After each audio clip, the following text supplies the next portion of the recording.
Hi friends, welcome to our YouTube channel. दोस्तों, GS और current affairs की सीरीज़ को शुरू करते हुए ये हमारा 5वां सेट है। चलिए लगाइए आप लोग और अपना स्कोर शेयर कीजिएगा।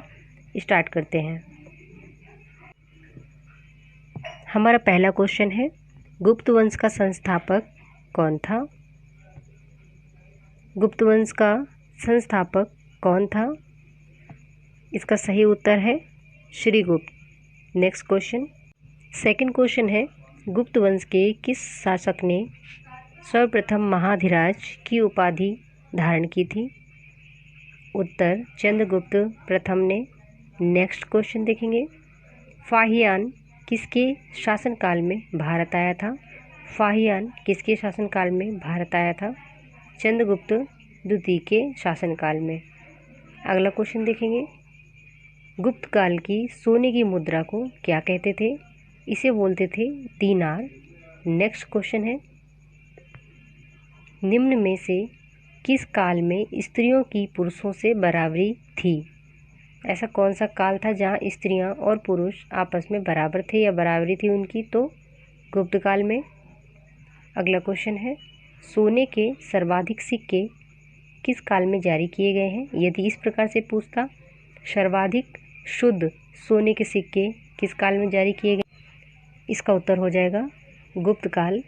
नेक्स्ट क्वेश्चन देखेंगे, नगरों का क्रमिक पतन किस काल की एक महत्वपूर्ण विशेषता थी या घटना थी?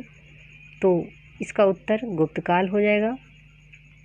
अगला क्वेश्चन देखेंगे, कौन सुमेलित नहीं है? महासंधि विग्रही ये आपका युद्ध एवं शांति मंत्री थे। महादंडनायक सेना के सर्वोच्च अधिकारी थे। विनयस्थी और जो स्थापक थे ये धार्मिक मामलों का प्रमुख अधिकारी था। और गलत कौन सा है? महाअश्वपति जो गज सेना का अध्यक्ष था। इसमें ये गलत है, नहीं था इनका। अगला क्वेश्चन देखेंगे, रेशम बुनकरों की श्रेणी की जानकारी निम्नलिखित किस शिलालेख से मिलती है? इसका उत्तर दशपुर शिलालेख। बहुत महत्वपूर्ण क्वेश्चन है, दशपुर शिलालेख। अगला क्वेश्चन, सती प्रथा का पहला उल्लेख कहाँ से मिलता है? इम्पोर्टेंट क्वेश्चन है। उत्तर है एरण अभिलेख से। नेक्स्ट क्वेश्चन देखेंगे, वर्तमान में भारतीय संविधान में कुल कितनी अनुसूचियां हैं? राज्य व्यवस्था यहाँ से शुरू हो गई। इसका उत्तर है वर्तमान में 12 अनुसूचियां हैं। यदि प्रश्न पूछेगा संविधान सभा द्वारा अंतिम रूप से पारित जो संविधान था उसमें कितनी अनुसूचियां थीं? तो जब पारित किया गया था तब 8 अनुसूचियां थीं और 4 बाद में जोड़ी गई। वर्तमान में 12 अनुसूचियां हैं। अगला क्वेश्चन देखेंगे, भारतीय संविधान में 22 भाषाओं को राजभाषा का दर्जा दिया गया है। ठीक है, राजभाषा का दर्जा 22 भाषाओं को दिया गया है। इन राजभाषाओं का उल्लेख किस अनुसूची में है? इसका उत्तर क्या होगा? 8वीं अनुसूची, यानी भाषा से संबंधित जो अनुसूची है वो 8वीं है।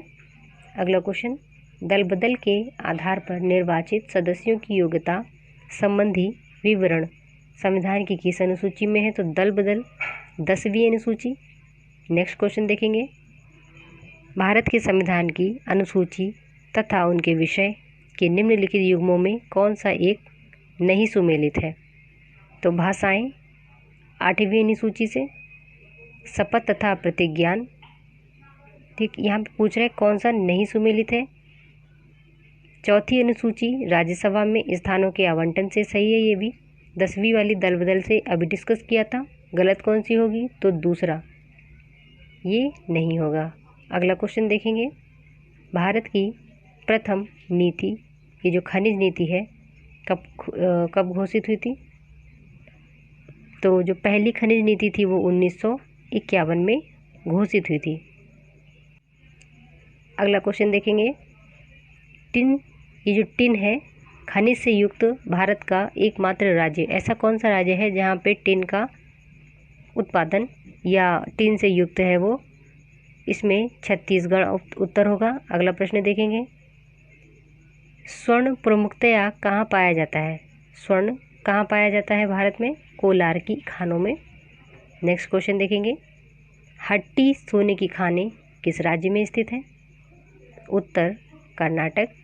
अगला प्रश्न, भारत में हीरे की खानें कहाँ हैं? इसका उत्तर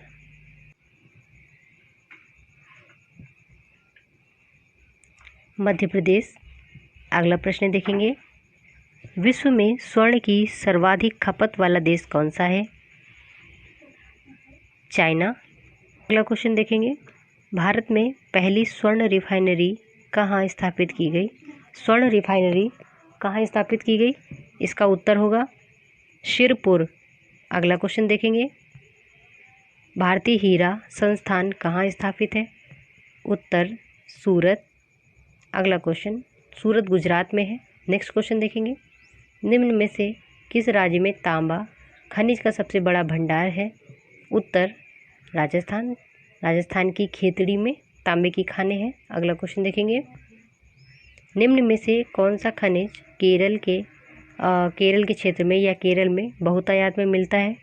उत्तर है मोनाजाइट, एक प्रकार की बालू होती है, बालू के कणों में ये होता है। अगला क्वेश्चन देखेंगे, निम्न में से किसे प्रकृति का सुरक्षा वाल्व कहा जाता है? यहाँ से जियोग्राफी स्टार्ट हो चुका है फ्रेंड्स, तो इसका उत्तर ज्वालामुखी होगा। नेक्स्ट क्वेश्चन देखेंगे, निम्न में कौन सा ज्वालामुखी उन 3 वर्गों में शामिल नहीं है जो उनके उद्भव की जो आवृत्ति होती है उनके आधार पर वर्गीकृत किए गए हैं? तो ज्वालामुखी आपके जागृत होते हैं, प्रक्षुब्ध होते हैं, मृत होते हैं, किंतु यौगिक ज्वालामुखी नहीं होते हैं। जागृत मतलब जो ज्वालामुखी सक्रिय होते हैं, प्रक्षुब्ध होते हैं जो एक अलग, और जो मृत होते हैं जिनमें कोई एक्टिविटी नहीं होती है। नेक्स्ट क्वेश्चन देखेंगे, यदि हम इंडिया में बात करें तो बैरन द्वीप अपना सक्रिय ज्वालामुखी है। नारकोंडम जो है एक वो शांत है, उसमें कोई अभी तक उद्गार नहीं हुआ है। नेक्स्ट क्वेश्चन देखेंगे, पेले अश्रु की उत्पत्ति कब होती है? देखिए नॉर्मल सा क्वेश्चन है और लग रहा होगा अटपटा सा, लेकिन हो सकता है ये आए एग्जाम में। तो इसका उत्तर है ज्वालामुखी के उद्गार के समय पेले अश्रु की उत्पत्ति होती है। अगला क्वेश्चन देखेंगे, विश्व में सर्वाधिक जागृत ज्वालामुखी कहाँ स्थित है? तो ज्वालामुखी जो सबसे ज़्यादा होते हैं जागृत, तो वो होते प्रशांत महासागर के आसपास में, एक रिंग ऑफ फायर होता है, अगर आपने ज्योग्राफी पढ़ा होगा तो। अगला क्वेश्चन देखेंगे, निम्न में से कौन सा सुमेलित नहीं है? शांत ज्वालामुखी देवबंद एक शांत ज्वालामुखी है। स्ट्राम्बोली एक जागृत ज्वालामुखी है। क्राकाटाओ एक प्रक्षुब्ध ज्वालामुखी है। लेकिन ये पूछ रहे हैं कि कौन सा सही नहीं है, तो इसमें निष्क्रिय ज्वालामुखी एटना बता रहे हैं, बट ये गलत है। एटना एक सक्रिय ज्वालामुखी है, ना कि निष्क्रिय। उत्तर। यहाँ से हमारा करंट अफेयर्स स्टार्ट हो गया। संयुक्त अरब अमीरात से मई 2011 में गोल्डन वीज़ा प्राप्त करने वाले बॉलीवुड के जो पहले अभिनेता बने वो कौन है?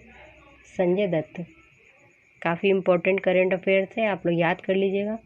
मई 2021 में भारत के किन स्थलों को यूनेस्को की विश्व धरोहर सूची में स्थायी सूची में शामिल किया गया? टोटल 6 जो प्लेस थे उन्हें शामिल किया गया था, जिसमें बनारस के गंगा घाट, हायर बेंकल मेगालिथिक साइट जो कर्नाटक में है वो, सतपुरा टाइगर रिजर्व जो कि एमपी में है ये, तो उपयुक्त सभी शामिल किए गए। इसके अतिरिक्त 2 और शामिल किए गए थे, उनका क्या नाम था? तो आपका कांचीपुरम के मंदिर तमिलनाडु में जो है वो, इसके अलावा भेड़ा घाट और लम्हेता घाट, ठीक है, महाराष्ट्र की सैन्य वास्तुकला, ये इतने। अगला क्वेश्चन हम देखते हैं, प्रख्यात जो पर्यावरणविद थे जिनका 21 मई 2021 को कोरोना की बीमारी से निधन हो गया, क्या नाम था उनका? तो उत्तर है सुंदर लाल बहुगुणा। चिपको आंदोलन के एक प्रणेता भी थे ये। अगला क्वेश्चन देखेंगे, 94 वर्ष की आयु में उनकी मृत्यु हुई या निधन हो गया। नेक्स्ट क्वेश्चन है हमारा, मुख्यमंत्री वात्सल योजना किस राज्य से संबंधित है? दोस्तों योजना पे भी एक वीडियो लाएंगे।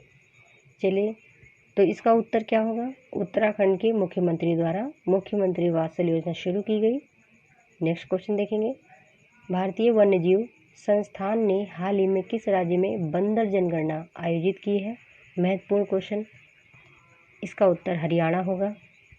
नेक्स्ट क्वेश्चन देखेंगे, भारत का वह राज्य जहां हाल ही में फैले अफ्रीकी स्वाइन फ्लू के कारण 300 से अधिक सूकरों को मार दिया गया। उत्तर मेघालय।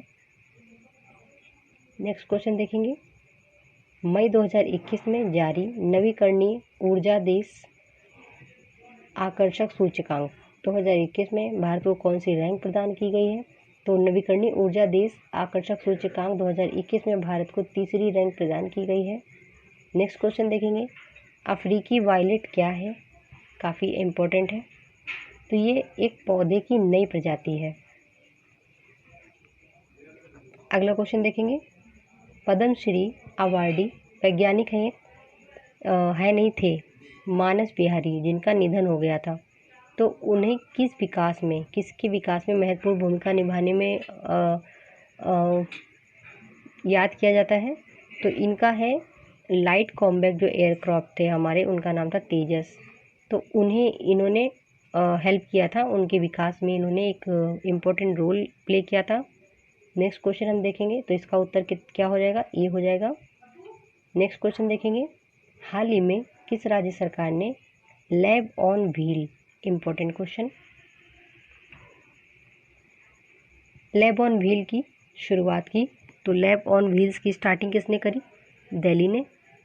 नेक्स्ट क्वेश्चन, दोस्तों यहीं से हमारी सीरीज़ कंप्लीट हुई और आपसे एक इम्पोर्टेंट बात बतानी थी कि कल हम बिहार पीसीएस के 150 क्वेश्चंस की सीरीज़ को लेके आ रहे हैं यूट्यूब के थ्रू।